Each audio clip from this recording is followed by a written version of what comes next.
It all happened when I was 12 years old. I'm now a grown man, but I will never forget that night. I still have nightmares about that night, and I never go out at night near the woods. Even during the day, I would have trouble walking through them. It was a normal afternoon during summer. I had finished playing outside with some friends and went inside for dinner, but before I went, I took a quick shower. When I was in my bedroom preparing myself, I heard some growling noises coming from outside. At first, I thought it was a dog, but it felt too close. I walked closer to the window. I wanted to see what animal was doing these growling noises. I couldn't see anything, but the growling was still there. I looked everywhere, but nothing. Later in the evening, after having dinner, I went to my room to play some more before sleeping. Since it was summer break, I could stay up longer. While playing, I started listening to stomp noises on the roof. My room is on the second floor, so I was directly under. I stayed there for a while, just listening to the stomping. It sounded like someone was walking on the roof. A few more seconds passed and the stomping stopped, but that was when a chilling sound came from behind me. Outside the window, a sound of scratching on the glass could be heard. I looked back and I saw it. A figure of something that looked like a dog and a man at the same time was outside my window, drooling and growling at the same time. I screamed. My parents came to my room, but the creature was already gone. I told my parents what happened, but they didn't seem to believe me. No one ever did.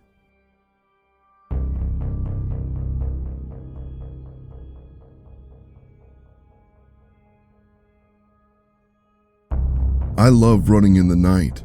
No one is in the streets. I can run and appreciate the silence around me. Sometimes I run through town, other times I run in the woods. Close to my place, there are a few trails that go through the woods. It might be creepy for some, but I always enjoyed it very much. So this night, as I'm running on these trails, I started listening to running footsteps behind me. Because I wasn't listening to music while running, I stopped to check behind me to see if someone was there. I looked around, but I saw nothing. Dead silence. I continued running. After a few seconds, same thing happened. Footsteps again.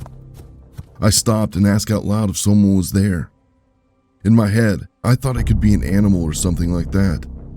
I waited a few more seconds until I listened to another noise. A growling, like a dog or wolf. It was the first time I'd felt afraid on my night runs. The growling was getting closer. A few seconds later, in front of me, coming from behind me, in some bushes. A creature, no, a man or a dog, started running towards me. Frozen in terror, I looked at it for just a second, right before I started running as fast as I could. I think I've never ran so fast as that day. Luckily, I managed to get to the main road before it got me, but I didn't stop there. I kept running until I was home. When I arrived home, I couldn't believe in what I just saw. I tried to sleep as best as I could, and the next day, I did some research on local wildlife, but I couldn't find anything. Not until I'd looked for cryptid encounters. It looks like where I live, there are others that have seen the same creature I saw that day, the dog man. I never again ran at night. I was riding my e-bike through a road a few miles from my house. The road was surrounded by forest on both sides. Everything seemed fine until I heard a sound coming from the tree line. Even though I had no idea what it was, my worst fear had always been possibly getting attacked by a wild animal. So I sped up the e-bike to make sure I wasn't in any danger. But I was horrified to see that whatever made the sound was actually running behind the tree line alongside the road. What I thought was an animal at first would actually alternate from running on all fours to running on two legs. I started to freak out because it looked like a bear or a wolf was running like a human as well. I'm thinking it's just some weirdo in a costume, but what really concerned me was even though I was going almost 20 miles an hour on the e-bike, whatever this thing was keeping up with me. I was just hoping I could make it to the gas station a few miles away to get some help. However, I was worried I'd run out of juice on the e-bike before I got there. By now, I was going full speed and this damn thing was still chasing me. The whole time I could hear something sprinting and grunting through the forest. Also, I could see it in my peripheral vision. And just a few seconds after that, that's when I finally hear it emerge from the tree line and chase me from behind on the road. It was too dark to probably see anything. I just leaned down on my e-bike and basically prayed. Thankfully, the lights of the gas station soon emerged from the distance. It wasn't until I rode into the parking lot that I finally looked behind me. But when I did, I saw nothing. None of the other customers looked like they saw anything either. I called my mom soon after to pick me up. I haven't ridden my e-bike around the area since then. I have made attempts with friends to look for whatever it was though, but we haven't had any luck finding it.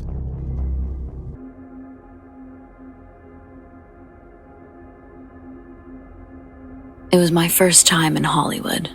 I came alone on a trip after saving a little money and getting time off work. And just like all the others that come to the city, I went to all the usual tourist spots. One of them was the Hollywood Walk of Fame. Something you quickly realize when you go to Hollywood is that everything looks really underwhelming. It's also very dirty. But even then, it was still fun getting to see everything I'd only seen in movies and TV. Aside from all the gift shops, one thing that some areas like the Walk of Fame has are street performers. Some will do tricks while others are just people dressed up in costumes. There was this one guy who happened to be dressed like a killer clown from a horror movie. I recognized the costume because it was my little brother's favorite film. Even though he looked a little scary, I decided to get a picture with him because I knew my little brother would get a kick out of seeing it. As soon as he was finished taking a picture with another tourist, I went up to him and asked if I could be next. But instead of answering, all the guy did was look me up and down like a creep. And even after that, he still didn't say anything. He just nodded, yes. I was uncomfortable getting close to him to take a selfie, but I did it anyway. The whole time, all I could think about was him breathing on me. So I took the picture quickly and I thanked him. I tried giving him some money as a tip, but for some reason, he wouldn't take it. So I just thanked him and got out of there quickly. As I was walking away, I took a look at the picture I'd just taken. And just like I thought, the creep wasn't even looking at the camera. All he did was stare at me in the picture. There was no way that I was showing this picture to my brother, so I just erased it. Even though I was disappointed, at least I didn't pay for it. I carried on going to all the other places that I wanted to see in Hollywood. I ate at In-N-Out Burger for lunch and did a little more sightseeing after that. I was pretty tired by the time the sun started going down. I eventually went back around the area near the Hollywood Walk of Fame, since it was close to my motel. I wanted to buy a few things at the gift shop to take back home, but as I was doing a bit of shopping, that's when I happened to see the clown again. I thought. I would have thought that he would have gone home by now, but I guess these street performers work the whole day or something. I decided to go to another gift shop that was farther away, but while shopping there, I caught a glimpse again of the clown. Now, I'm thinking this guy's following me, but there's no way I could totally be sure of that since he was taking pictures with tourists. Maybe he really was just working. But since he was really creeping me out, I finally just decided to call it a night. I started walking towards the motel since it was just a few blocks away. Even though it was nighttime, there were still a lot of people around, so I felt kind of safe. But as I was walking, to my horror, I saw the clown following me. He was a bit far away, but there was no mistaking that it was him. I knew he was following me since it was too much of a coincidence, so I ran the rest of the way back to the motel without even looking back. As I got to the entrance, that's when I finally took a look around. I was relieved to see that he was nowhere in sight. I eventually made my way to my room. After taking a shower, I ate some snacks as I watched a movie on pay-per-view. But just as I was about to turn in, I heard something tapping on the window. I honestly thought I was going to have a heart attack when I realized what it was. Near the side of the parking lot, behind some bushes, was the clown. He was throwing pebbles at my window to get my attention. And to make matters worse, it looked like he was touching himself. The sicko must have wanted me to come to the window to catch me in my pajamas or something. Even though I was scared, I quickly called the cops and I locked myself in the bathroom. I was just hoping the guy wouldn't attempt to break down my door before the cops came. Fortunately, the cops came pretty quickly, but when I came out to meet them, they told me that they didn't see anybody outside. They figured the sirens must have scared him off, but they did tell me that they would follow up on the incident and look for him the next day around the Hollywood Walk of Fame. Regardless, I wasn't going to stick around. It sucked, but I ended up paying more money to just stay somewhere better. Even though I didn't see the clown again, I unfortunately had a hard time enjoying the rest of my stay in Hollywood. Because I had no idea how the guy looked underneath the makeup and costume, I realized he could be just about anybody that I saw in public. So I was pretty much paranoid the whole time. It wasn't until I got home that I was finally able to somewhat relax. To this day, however, even though it's unlikely, I still have this underlying fear that he somehow followed me home. It's terrifying to think that he could one day be near me, and I wouldn't even know it.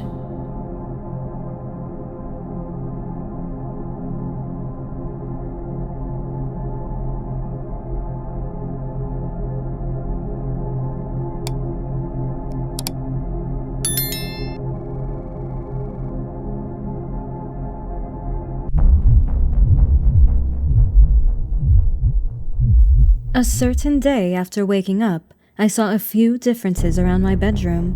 I mean, my phone was in a different place, my bedroom door was open, and I always close it before sleeping. Among other things. I took it as something normal.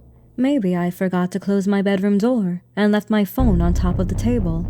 Still, I wasn't very sure of myself. At night, after dinner, I usually sit down to relax and watch some Netflix. Nothing happened, but I couldn't shake an eerie feeling of being watched all the time. Something was off. But I live in a small apartment, so it's almost impossible for someone to hide and not be seen. I live on the 3rd floor, so no one can watch me through the windows. I try to forget about it and just watch the movie. Later in the night, I was already in bed. Still, couldn't shake that feeling of being watched. But I knew there was no one there. It was all in my head. This time, I made sure the door was closed and my phone was right beside me. In the morning, I wasn't going to forget about it. Not this time. Next day comes, and I look at my side to check my phone. It was there. I smiled in relief when I saw it, but when I got up, I looked at the door, and it was open again. I was in shock, because there was no way it happened accidentally. I mean, how? It was closed before sleeping. I got up and peeked through the door into the hallway that goes into the living room. I saw nothing, but that eerie feeling was still there. With much effort, I walked to my living room and checked around. Nothing was out of place. At least, at first. I dressed quickly and went to work. I needed to get out of there and just forget about it for a second. I kept telling myself there was something wrong with the door. I decided tonight I was going to lock it, and that way it was impossible to open. Night comes again. Tonight, I felt different. Much more anxious. Nervous and afraid, like I was expecting something to happen. I go to bed earlier and lock myself in the bedroom. This time, the door won't open, I tell myself. I go to bed, and after an hour or so of trying, finally I fall asleep. But it wasn't for long. 3 a.m. comes, and I wake up. Not because of noises or anything, I just woke up. That eerie feeling came back. I look around my bedroom, but I don't see anything. The door remains closed, and that's a relief. But as soon as I lay eyes on it, something happens that scares the living hell out of me. The door slowly starts opening, doing a terrifying creaking sound. At this point, I am in absolute panic inside, but at the same time, frozen on my bed. I get myself under the covers and stay very still. Maybe it's over. Maybe it's just an old door that keeps opening. There is nothing there. That's when things got worse. Another terrifying sound can be heard. Footsteps. I couldn't see who was walking, but I understood it was coming in my direction.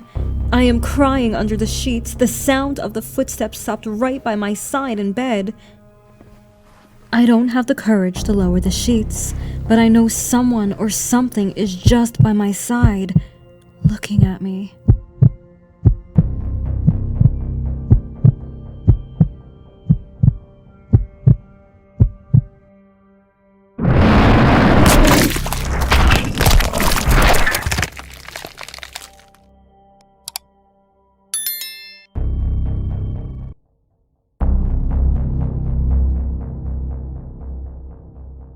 One day I decided to take my camera out to the woods and do some photography. While I was a portraiture and wedding photographer, my main passion is nature photography. I just love walking through nature by myself, just me, my camera, and the beauty and serenity of nature. This time, I was looking for the best photo I could take, looking around the scenery while listening to the sounds of nature, including the birds. However, the birds flew away and everything went quiet. That was when I heard a crying, which doesn't sound like it's from an animal, but from a baby. I walked toward the crying, bewildered. I eventually saw a pram just in the middle of the woods, nobody else around. I, without thinking, approached the pram. As I got close, I realized that the crying was repetitive, like it was on a loop. There was a blanket on the pram. I took it and saw what I should have expected to see, a speaker. I turned around and suddenly I got tackled to the ground. Someone got me in a rear naked choke and was choking me. I struggled to get up until I blacked out. When I woke up, I was lying face down on the ground. My hands tied behind my back and my shirt had been taken off. My shirt had been ripped off and used to bind my hands.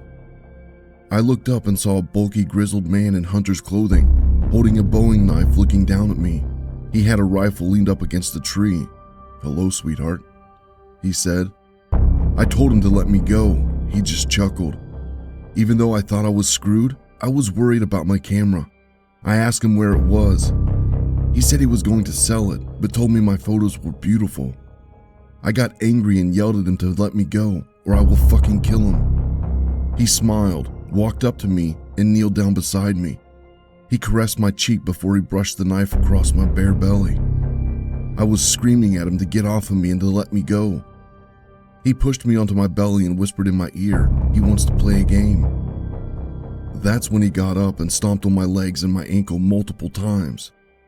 I screamed and groaned as he did so. That should stop you from running too far. He then pushed me over and cut my shirt, unbinding my wrists.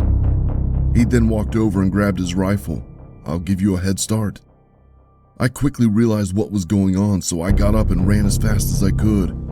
I managed to get some distance, dodging a bear trap on the way, until my leg became too much. I couldn't help but slow down.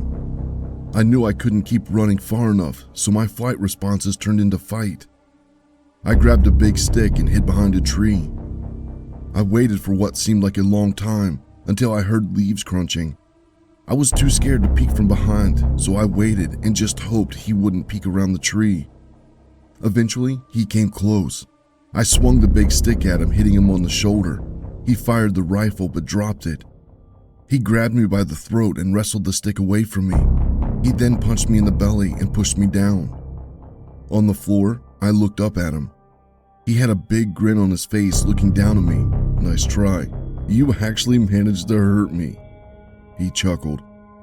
He started to reach down for his rifle. I immediately got up using my adrenaline and grabbed his rifle just as he did. I managed to take a rifle away and took a step back. Before I could even aim, the man pulled out his Bowie knife and lunged towards me. I managed to point the gun towards his gut and shot him point blank in the stomach as he swung the knife towards me, cutting my shoulder, and he fell to his knees. While falling, he managed to knock me over. I immediately crawled backwards and got to my feet, pointing the rifle towards his head as he kneeled holding his gut. "You shot me," he said. I shouted back, "Stay down or the next shot will be between your eyes." I was enraged and wanted to kill him right there, but I couldn't bring myself to kill another human being. Even with a monster like him, I never wanted to be a killer. So instead, I hit him in the nose with the rifle and knocked him unconscious while breaking his nose, blood pouring out of his nose as he lay unconscious. I checked my shoulder. It was bleeding, but luckily the cut wasn't too deep. I knew I should have left and looked for help, but I remembered my camera and didn't want to lose it or all the photos I had on the memory card. I could also hopefully find my phone and call for the police.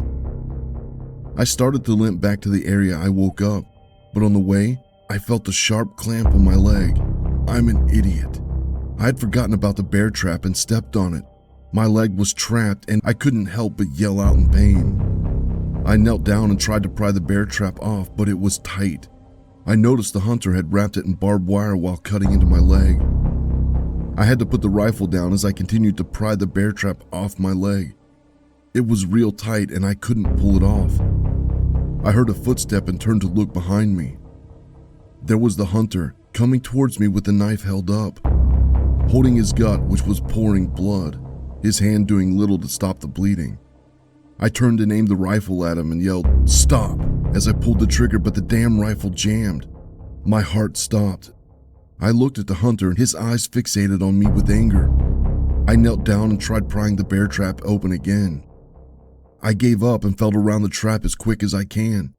In a miracle, I pushed down the 2 spring which released the trap. I turned and ran as the hunter slashed at me.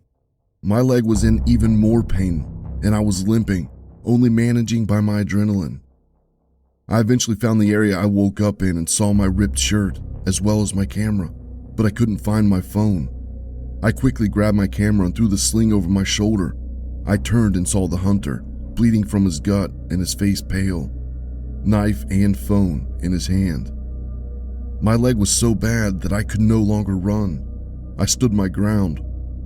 I tried to unjam the rifle but couldn't as the hunter came close to me and raised the Bowie knife to stab me. I hit him in the bullet wound with the butt of the rifle. He fell to his knees in pain, holding his gut. I then grabbed the rifle by the barrel like a club and swung the rifle, smacking the hunter in the jaw with the butt, knocking him out. As he lay unconscious, I knelt down and grabbed his Bowie knife before leaving. I walked for like an hour before I bumped into a couple of hikers who called emergency services for me. I had to talk to the police for hours and told them my story, showing them my leg. After a long search, they never found the hunter.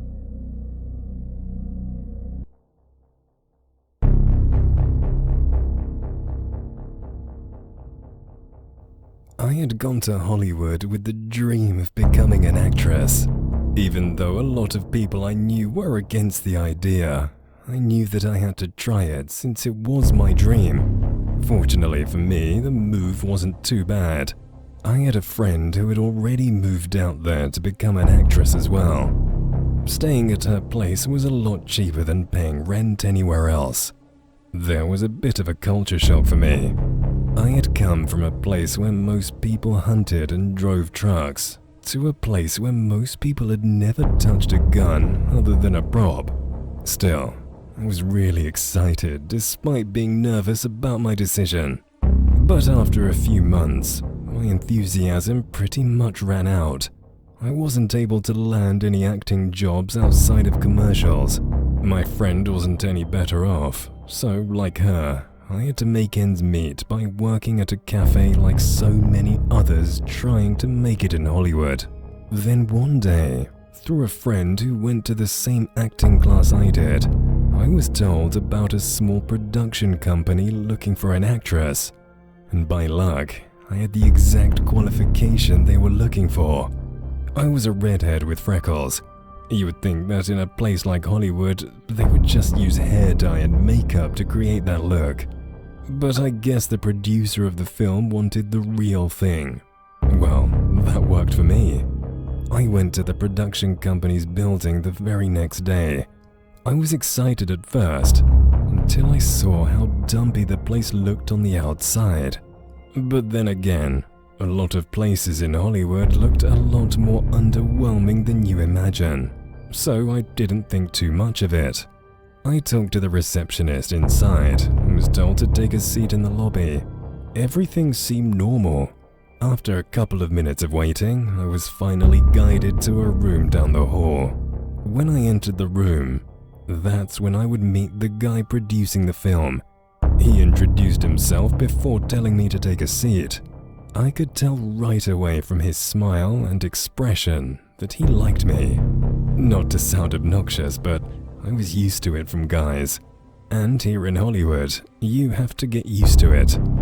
Plus, if it helped me land a role, I didn't care. So, I didn't care about him staring. After some small talk, he handed me a page from the script and told me some details about the horror movie. Honestly, it sounded like trash from the start. But at this point, I was desperate for any role. Also, this took place at a time before the internet and streaming became popular. So, if the movie was garbage, not too many people were going to see it anyway. Hopefully. Anyway, we read a few lines from the script. But after we were done, I was totally expecting him to tell me to get the hell out of there. I was so nervous that I did such a bad job at reading the lines. But to my surprise, he told me that I did a great job. So of course, I'm thinking this guy must just really like me. Fine by me. I just wanted the role. But that's when he went from talking about the movie to talking more about me. He kept asking me about my life, and if I had a boyfriend, and what I liked to do in my personal time. This is when I started to get uncomfortable, and the red flag started to go off when he began to approach me. He sat on the edge of his desk right in front of me and started to talk about how only the determined would make it in Hollywood, and that the reason some succeed while others fail is because some were willing to do whatever it took. Soon after, he looked me straight in the eye and asked if I was one of those people who were willing to do what it took. That's when I started to feel sick to my stomach. Even though I came from a small town, I knew exactly what he was trying to do. A lot of people think when they talk about casting couches in Hollywood or the entertainment industry that there is an actual couch in the room. There wasn't. It was just a desk and 2 chairs in that room. But there were, however, 2 other doors aside from the one I entered that must have led to other parts of the building.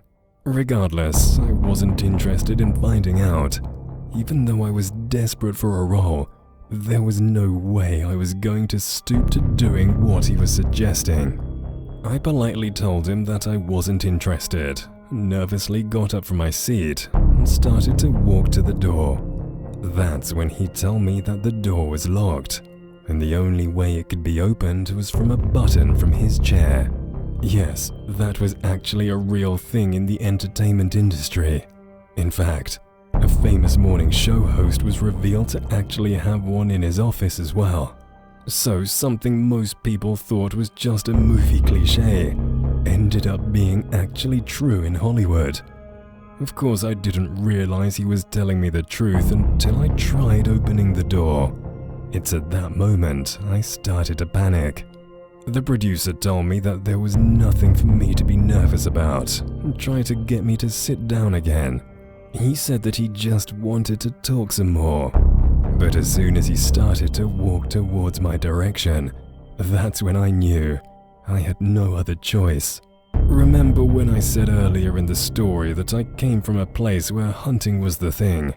Well, carrying a gun in my purse was just something I was used to. Before he could get close enough to touch me, that's when I showed him the handle of my gun. I didn't have to say much. I could tell by how large his eyes got that he got the message. He started to apologize and quickly walked behind his desk, pressing a button to unlock the door. And I didn't waste a single second getting the hell out of there. The stupid thing is, I didn't call the cops after. In fact, I was afraid that he was actually gonna call the cops on me. Even though I knew I did the right thing, I just had no idea how the law was going to see it, especially if the guy lied about how it went down. But after nothing happened weeks after, I figured there was nothing to worry about. I had told others in my acting class to stay clear of the place, but I have no idea if they took my advice. Had the internet been around at the time, I would have definitely spread the message. But it was a different time. The company has since gone out of business, but the guy, he still continued to work on small projects here and there. Despite me living a few more years in Hollywood after that incident, I never really landed any big roles in any film or TV show. But despite that, I never once questioned my decision that day.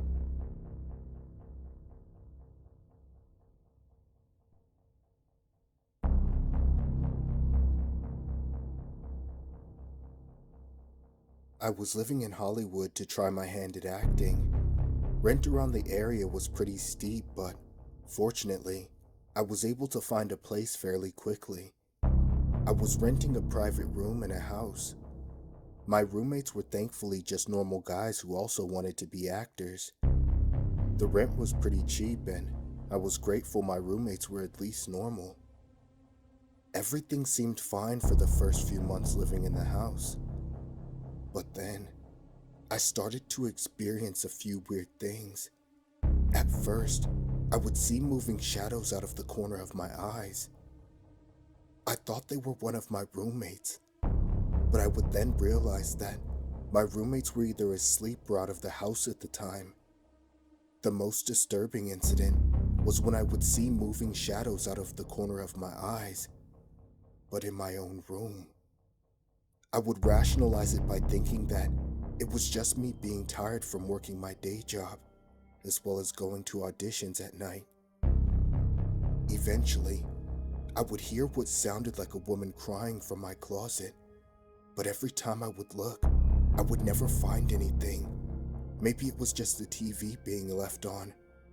I'd constantly tell myself, but I knew deep down, something wasn't right.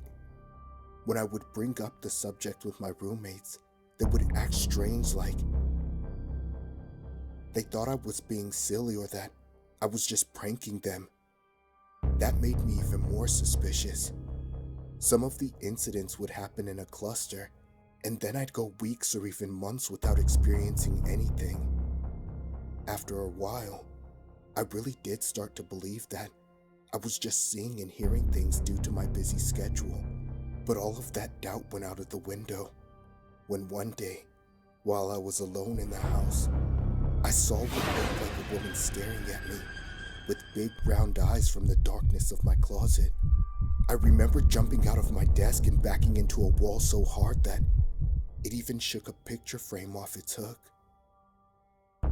My room was so poorly lit at the time, but after grabbing a desk lamp and pointing it in the direction of my closet, I no longer saw anybody there.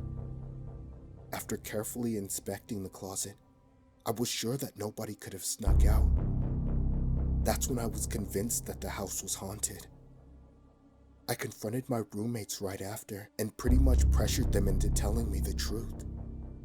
That's when they gave in and told me that they too had experienced a few unexplainable things in the house.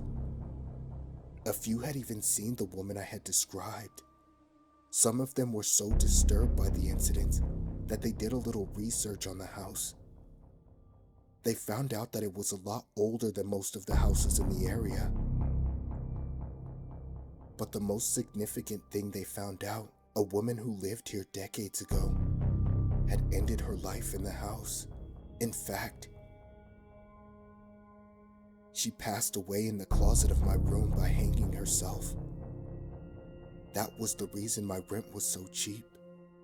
My roommates had trouble being able to keep the room rented because of all the weird things that would happen. Even though they would attempt to get evidence of a haunting using cameras and voice recorders, they would never catch anything on the devices. Hearing all of this freaked me out, of course, but I decided to stay. I guess having a cheap place to stay was more desirable than being haunted by some dead woman. Weirdly enough, the haunting seemed to go away once I started trying to capture some evidence. It's like the ghost, if that's what it truly was repelled by anybody trying to capture it on camera or a voice recorder. Nothing really happened ever since. I moved out a few years later, but even though this happened a few decades ago, I'll never forget the sight of that woman in my closet.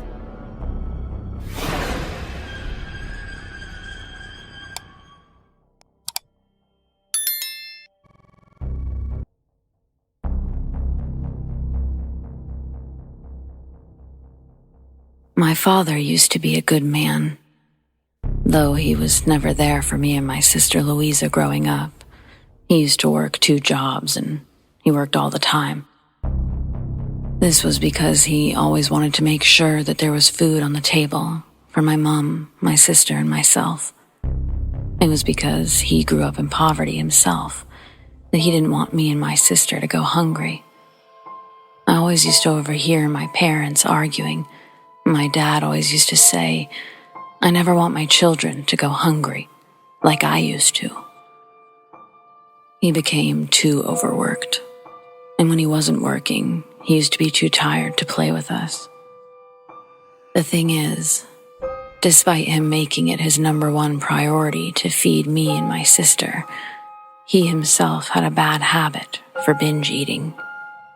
He would eat a lot on his lunch break, and he would go for midnight snacks when everyone else was asleep. Fortunately, for a while, my mom used to help him not eat too much food. Unfortunately, my mom was involved in an accident and passed outside. In his grief, he developed a binge eating disorder, eating multiple meals a day, ordering takeaways and snacking all the time. He tried to fight it by throwing out all the food, keeping himself busy. One day, he was walking down the street when a homeless man approached him, asking for food. My dad told him he didn't have any food, but he gave him some money. Despite this, the man grabbed my dad and started biting his arm, ripping off flesh and then telling my dad, "Sorry, but I wanted meat," before running away. My dad went to the hospital to have it treated. When he came home, he felt ill and quarantined himself. During this time, his binge eating disorder got much worse. He started eating food mostly unhealthy, 24/7. Mostly snacks and takeaway meals. With all of this binge eating and lack of exercise, he gained lots and lots of weight until he became extremely obese. My older sister Louisa and we had to come help and support him. I was 18 and Louisa was in her early 20s. I had to leave college, and my Louisa had to leave her flat, quit her job. So she was pissed, but we both had to help him. We had to clean the house, help him bathe, and we also both had to work 2 jobs each to afford the house and everything. Me and Louisa decided to help our dad. We forced him on a diet, making him eat less and less food, in hopes that he would lose some weight. Unfortunately, our dad kept on begging and begging for more food, even when he'd just eaten. He yelled out to us in the middle of the night and even cried. One night, I felt bad and I couldn't put up with his begging, so I tried to give him food. But my sister caught me on the way to his bedroom. We argued and she lectured me, so I left. His begging continued. Sometimes he started crying, which then made us cry. It was horrifying, seeing our own dad like this. We just wanted him to get better. Then one day our dad would only beg for meat. When we tried to give him other food, which my sister insisted on giving him a diet consuming of vegetables, he wouldn't eat anything that wasn't meat. No vegetables, no chips, or anything else, just meat. When we did give him meat, he would beg for more. Louisa used to say that this was a good thing because he would lose weight not eating unhealthy snacks anymore, and we just needed to put him on a limited meat diet. The final night, Louisa and I cooked a big gammon steak for our dad. He scarfed it down, not eating the potatoes on the plate, and then he demanded more. My sister refused, saying that he'd eaten enough for today. My dad begged, saying he was starving, and once again started crying for more meat. I couldn't take my dad begging like that, so I cooked up some chicken. Louisa walked into the kitchen and turned the oven off. We argued about it until I gave up and I went into my room for the night. In my bedroom, I heard my dad calling for my sister. It took a while for my sister to actually go into his room. After a couple of minutes, I heard my sister screaming. I ran towards his room and I saw my dad lifting my sister with her stomach in his mouth. He was eating her. I stood there, frozen, and that's when he turned towards me. Blood around his mouth, tears running down his eyes. When he looked at me and said, "I'm so sorry, sweetheart. I'm just so hungry."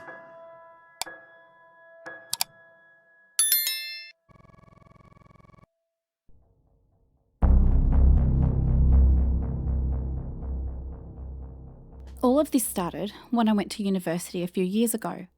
I wasn't happy at home because of my lack of friends, bad experiences in high school, and my boring retail job.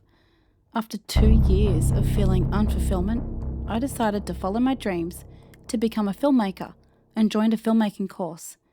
At first, I was optimistic and hopeful I would meet people I could actually get along with, but unfortunately, I was wrong. I have very poor social skills, as well as being very shy, and also, let's say others would call me weird. I tried to meet people, being kind, but I found I was ostracized and ignored by everybody. I was more alone than ever, and the loneliness just made my depression worse. Even at my new job, I didn't really talk with people. I started drinking alcohol and got a bad addiction. I eventually gave up and dropped out. The last week I was there, I was just waiting to be picked up. This was the worst week, as I had to sit in my dorm room and had to listen to people talking in halls and outside. One night, something weird happened. I was walking to my dorm room at 11 p.m. On the way back, I saw a man staring at me from across the street. He wore a top hat and coat, shadows covering his eyes, but I saw a big grin. He was smiling with a very wide smile. I could see all his teeth. I assumed he was drunk, so I took no notice and walked on. The next night, the final night I was there before my brother came and picked me up, I looked at my window and saw a group of people talking in a group. Suddenly, they turned and looked up at my window. They were all looking up at me with overly wide smiles. I looked at them smiling up at me for about a minute before I closed the curtains. When I did, I heard all of them laughing loudly, maniacally, like hyenas. I wanted to go down and confront them, but instead, I just drank whiskey from the bottle while playing Resident Evil on my laptop. A few months after I left university, I was happier. I accepted being alone and actually enjoyed being by myself most of the time, going into the gym, reading and playing video games. I had also quit drinking. I wasn't entirely happy as I had to go back to the retail job, but I had to make do. Unfortunately, I had a lot of anger issues, not only stemming from university, but also high school. Other than my anger issues, things were going fine, until one night, I was at my laptop playing games when I noticed something through the window, like an eyeball peeking at me, which was weird because I was on the second floor. I got up and walked up to the window and opened it, and saw a man with a wide smile, smiling at me. I almost jumped out of my skin. After a couple of seconds, I recognised that it was the same man from before, the man who had smiled at me on my way to the dorm. I shouted, "What the fuck?" before I opened the window and punched the man in the face. He fell to the ground. I ran downstairs and then out the front door looking for the man, but I couldn't see him. I walked down the street and still couldn't see him. However, I saw a figure, a much smaller figure of a little girl. She was staring at me with the same creepy smile and beady eyes. I then became creeped out. It was 1 a.m. in the morning and this child was out by herself smiling at me. I was so creeped out, I ran inside, locked the doors and sat in my room. I tried to sleep, but I couldn't get their smiles out of my mind. I stayed up playing video games to take my mind off them. 2 days later, I was still thinking about those people and their fucking smiles whenever I was working out or at work. That evening at work, I was stacking shelves on the biscuit aisle when a bunch of children came to buy some sweets.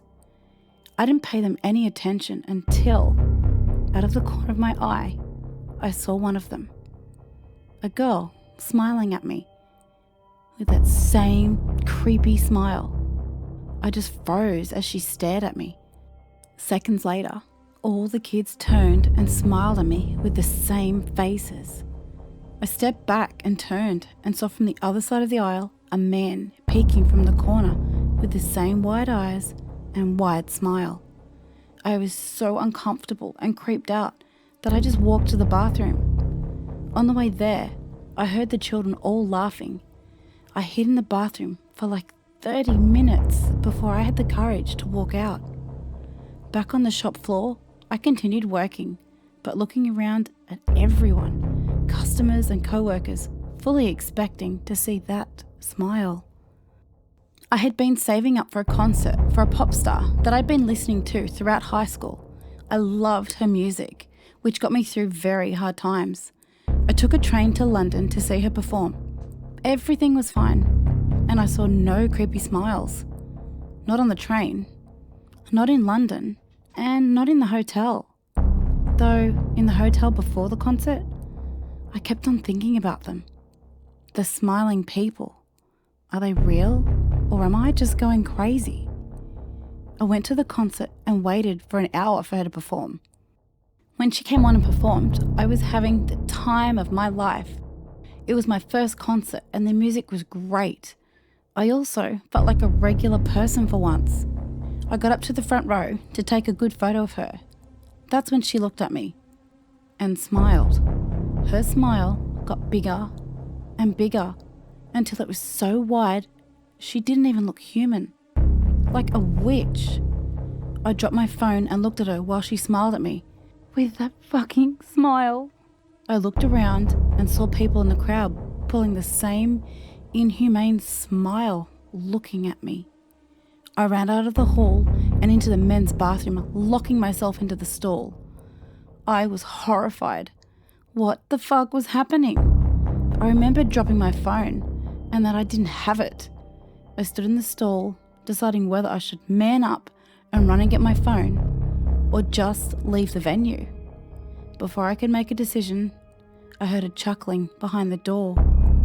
I slowly opened the door and saw the same fucking man who was at my window, smiling dead into my eyes with that same inhumane smile. Not only was I cornered, but I was enraged. Just as the man started laughing maniacally, I started throwing punches right into his mouth, followed by swings and haymakers. I got the man to the floor and shouted, "Who the fuck are you?" He just looked up at me with that same wide smile. Blood coming out of his mouth. A couple of his teeth on the floor. I had his blood on my knuckles, which I also cut from hitting him. I kicked him in the face before leaving the bathroom. I went into the hall where the concert was going and saw all the people closest to me at the back of the concert all turn and smile at me with their same inhumane smile. I ran out of that concert and ran straight to my hotel without looking at anyone else in the face. I stayed up at that hotel all night waiting for the morning so I could get the first train back home. When I got home, I quit my retail job, to my parents' dismay. But instead, I'm training to be a web developer so that I wouldn't have to interact with people anymore. I don't go out, and for exercise, I just do bodyweight workouts and shadow boxing in my room and have my food, clothes, and other stuff delivered to me. Every night, I hear laughing, chuckling, and giggling outside of my window. I never do look outside. I'm just sick of seeing that face. 3 days ago, the worst thing has happened yet. My parents went out of town for the night for their anniversary.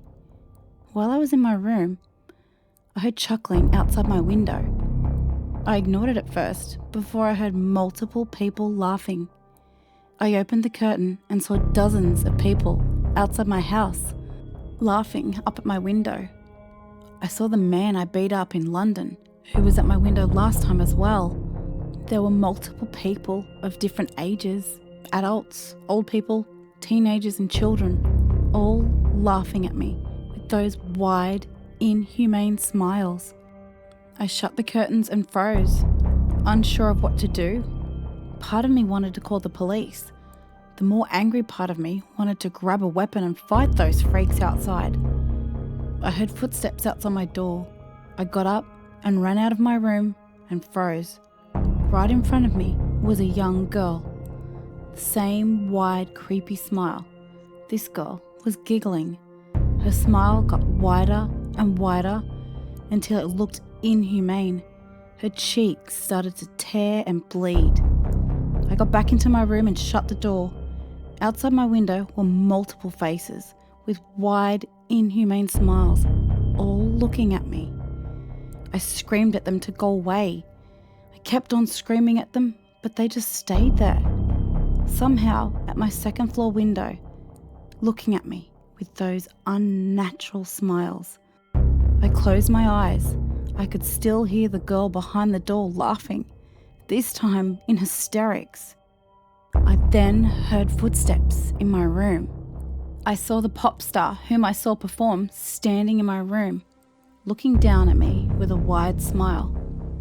The man in the top hat was also laughing at me, peeking through an open window. I heard hysterical laughter outside and from beyond the door.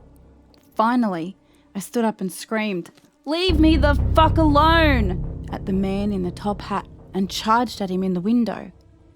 I woke up in a hospital, face and arms covered in bandages. I told the doctors everything, but of course, they didn't believe me. The doctors gave me medication to treat schizophrenia, and my dad has put boards on my windows so I don't jump out. The worst thing though, after cutting myself on the window, is that I see a wide smile every time I look in the mirror.